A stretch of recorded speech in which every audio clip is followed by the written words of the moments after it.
بنانے کا ایک آسان راستہ بتاتا ہوں. میرے نبی کے پاس ایک شخص آیا, یا رسول اللہ اريد ان يوسع علی رزقی, میں چاہتا ہوں میرا رزق بڑھ جائے. تو آپ نے کہا ادم علی الطہارہ یوسع علیک رزقک, باوضو رہا کر تیرا رزق بڑھ جائے گا. باوضو رہا کر, باوضو رہا کر. کئی خواتین کا بھی فون آتے ہیں, مرد بھی پوچھے, غصہ بہت آتا ہے, کوئی وظیفہ بتائیں. میں نے کہا وظیفہ کوئی نہیں, باوضو رہو, چونکہ غصہ آگ ہے اور آگ کو پانی بجھاتا ہے. اس لیے میرے نبی نے فرمایا غصہ آئے وضو کرو, پانی پیو, کھڑے ہو بیٹھ جاؤ, بیٹھو لیٹ جاؤ, تو تم باوضو رہو, تمہارا غصہ نیچے چلا جائے گا. ختم تو ہو نہیں سکتا لیکن نیچے چلا جائے گا, قابو میں آ جائے گا. کہ باوضو رہنا گویا ہر وقت اپنے آپ کو پانی میں رکھنا ہے.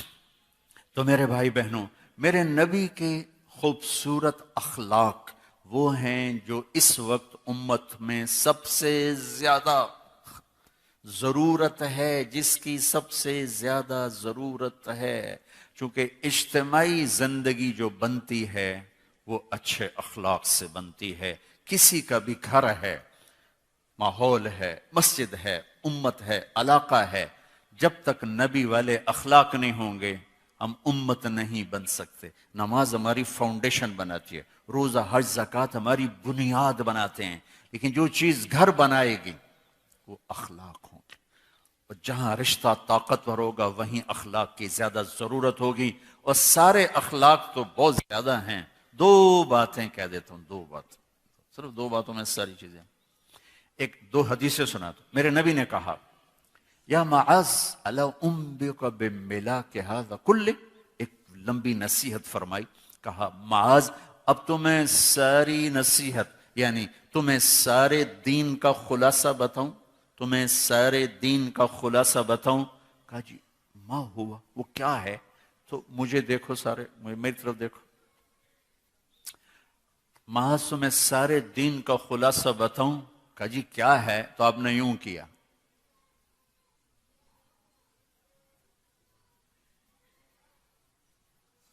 دیکھو یہ نہیں فرمایا کہ زبان پہ قابو رکھو, کر کے دکھایا.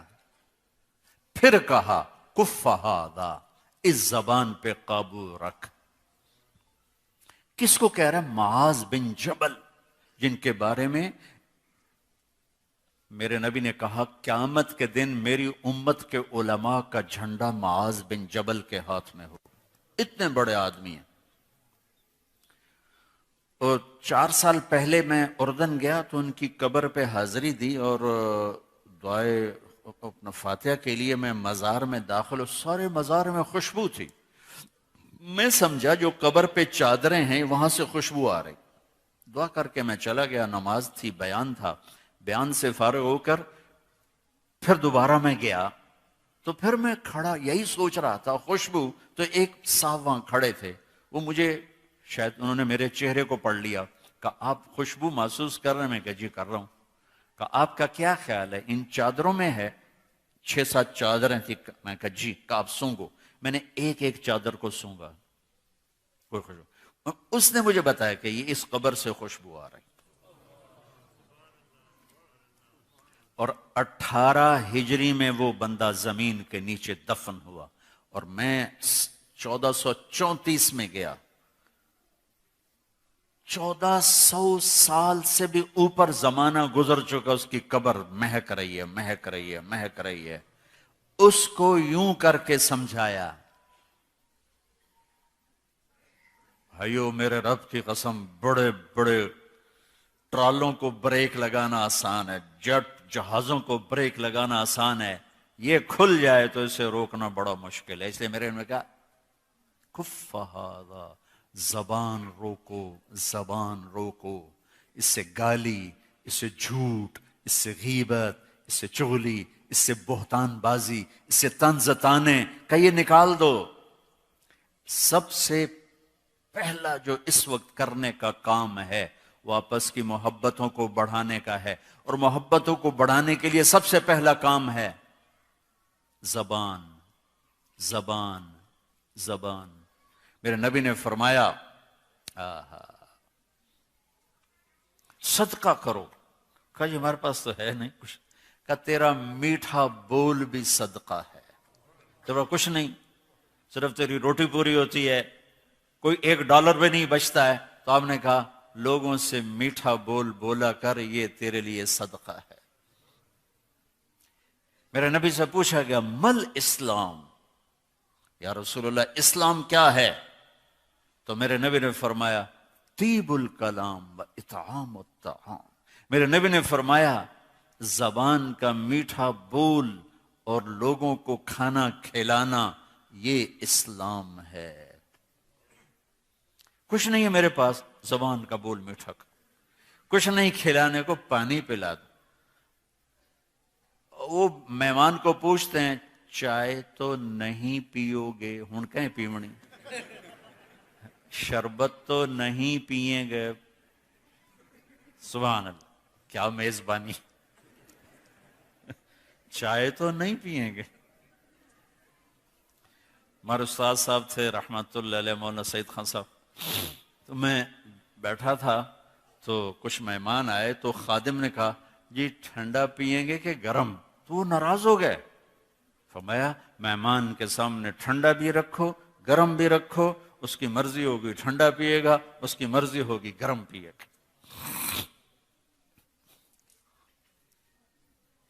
تو بھائیوں بہنوں، زبان کے بول پہ قابو پانا، زبان کو یہاں رشتہ ہے، ماں باپ سامنے ہیں، زبان اور قابو.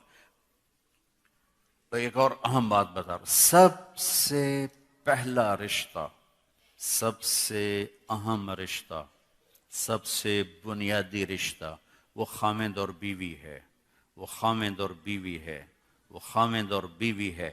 اللہ نے پہلا رشتہ جو قائم کیا آدم اور حوا میں، وہ خامند اور بیوی تھا. ماں باپ بعد میں بنے، دادا دادی بعد میں بنے، ساس سسر بعد میں بنے.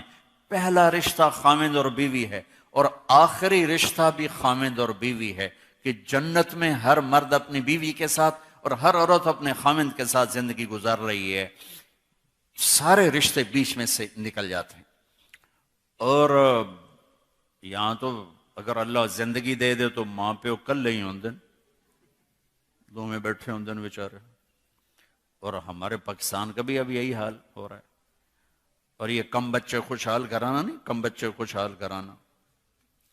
تو میں کہا کرتا ہوں نیک بچے خوشحال کرانا، کم زیادہ کی بات نہیں. اولاد نیک ہو تو کم بھی نعمت ہے، زیادہ بھی نعمت ہے.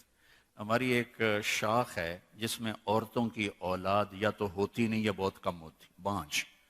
تو میری ایک چاچی اس خاندان میں سے تھی. اس کے بچے ہی 2 ہوئے، ایک بیٹا ایک بیٹی، 1 ایکڑ میں گھر، 1 ایکڑ میں گھر. ٹھیک، بیٹے کی بھی شادی ہوگی، بیٹی کی بھی شادی ہوگی. اب میری چاچی کیا کہے، شالا کسے دے 2 نہ ہوں من، شالا کسے دے 2 نہ ہوں من. اللہ کہہ رہے کسی کے 2 نہ ہوں. بیٹے کو بیگم لے گئی، بیٹی کو خامد لے گیا، او کلی ڈو کر دی بیٹی. شالا کسے دے 2 نہ ہوں من، شالا کسے دے 2 نہ ہوں من. اللہ کہہ رہے کسی کے 2 نہ ہوں. جہاں رشتہ گہرا ہوتا ہے وہاں زبان کا بول احتیاط کا تقاضا کرتا ہے. سب سے اہم رشتہ ہے. اللہ نے کسی رشتے کو یہ نہیں کہا کہ یہ میری نشانی ہے. صرف ایک رشتے کو اللہ نے کہا یہ میری نشانی ہے، وہ خامد اور بیوی ہے. تمہیں اولاد دی، اللہ کہتا ہے میری نشانی.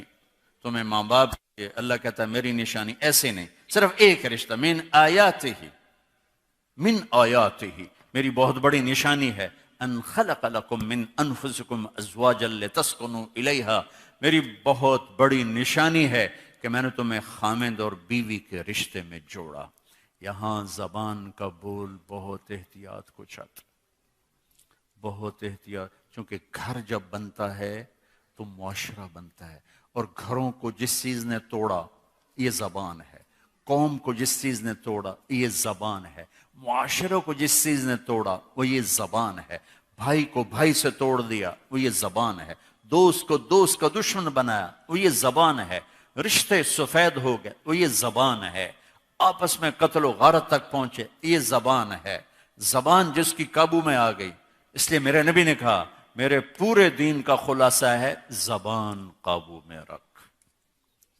محبت کا بول بولنا سیکھیں بھائیو، جیسے نماز نہیں سیکھتا، روزہ سیکھتا، حج سیکھتے ہیں، زکوٰۃ سیکھتے ہیں۔ یہ ماں باپ کے ذمہ ہے، میرے ذمہ ہے کہ میں سیکھوں کہ میں ایسا کیسا بولوں کہ میں کسی کا دل نہ توڑوں، کسی کی دل آزاری نہ ہو، کسی کو میری وجہ سے دکھ نہ پہنچے۔ ایک صحابی ہیں ابو دجانہ، فرماتے ہیں لوگوں میرے پاس بخشش کا سب سے بڑا عمل صرف ایک، حالانکہ وہ بدر میں شریک ہوئے اور بدر سے لے کر آخری حج تک اپنے نبی کے ساتھ ساتھ رہے، ایسے صحابہ 200-250 سے زیادہ نہیں ہیں، لیکن وہ فرماتے ہیں لوگوں میرے پاس بخشش کا سب سے بڑا عمل ایک ہے کہ میں نے اپنی زبان سے کبھی کسی کو تکلیف نہیں پہنچائی، اور میرے دل میں کسی کے بارے میں کوئی نفرت نہیں۔ میرے بھائی بہنوں، آپ ایک دور دراز ملک میں پہنچ چکے ہیں، آپس کی امت بن کے چلنا ہے تو معاف کرنا سیکھنا ہوگا، درگزر کرنا سیکھنا ہوگا، زبان کا بول میٹھا بنانا ہوگا، گھر سے غیبت کو نکالیں، طنز طانے کو نکالیں، کوئی شدت کمی بیشی ہو تو صبر کر جائیں، برداشت کر جائیں، اس کی ٹھنڈک اور محبت کو آپ ساری زندگی محسوس فرمائیں۔ غصے کا نکال دینا تھوڑی دیر کی سیٹسفیکشن ساری زندگی کی ندامت ہے۔ لقمان علیہ السلام کا فرمان ہے چپ رہنے پہ کبھی نہیں پچھتایا، ہمیشہ اپنے بول پہ پچھتایا۔ تو بھائیو، اپنے اندر امت بننے کی اگر رونق دیکھنا چاہتے ہیں تو یہ زبان کا بول، زبان کا بول، زبان کا بول، اسے میٹھا بنانے کی کوشش کریں، اسے درگزر کرنے کی کوشش کرو، معاف کرنے کی، گالی کے جواب میں گالی نہ ہو، یا چپ ہو جاؤ یا دعا دو، برائی کے بدلے میں برائی نہ ہو، اچھائی کرو، اللہ کی چھاؤں آپ کے اوپر ہو جائے گی۔